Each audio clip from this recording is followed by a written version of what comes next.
Let's start with the State of the Union address. And at one point, President Trump asked the audience to stand up if you agree the first duty of the American government is to protect American citizens. Incredibly, the Democrats did not stand up. And then there was this reaction from Congresswomen Ilhan Omar and Rashida Tlaib. You should be ashamed of yourself not standing up. You should be ashamed of yourself. That is why I'm also asking you to end deadly sanctuary cities that protect the criminals and enact serious penalties for public officials. They're blocking the removal of these people out of our country, and you should be ashamed of yourself. Douglas, what's your assessment of the State of the Union address?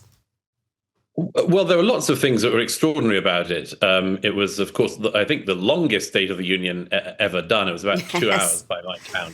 But that was because there were all of these sort of incredibly dramatic and often incredibly moving moments during it. Service personnel, servicemen honored, 2 100-year-old veterans in the gallery honored. One of the 2 young guards who were shot in D.C. last year, the man who survived, who was given an honor. But in some ways, the really 2 standout things were about, as you just mentioned, the things that didn't happen.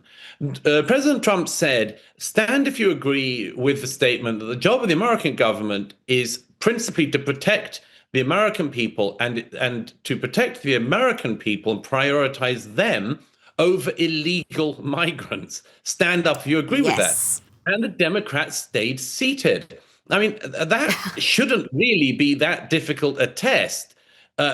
Is the principal role of elected representatives in the US to represent the American people, or is it to represent illegal aliens who've broken into the country? They weren't willing to say that their priority was the American people. I just thought that was the Democrats walking into an unbelievable trap set by President Trump that they should have been able to succeed in. But the other one, quickly, Rita, is I thought that it was really quite shocking that when President Trump paid tribute to that poor young woman from Ukraine who escaped battle-torn Ukraine and was stabbed through the throat by a criminal last September, I think it was, in America.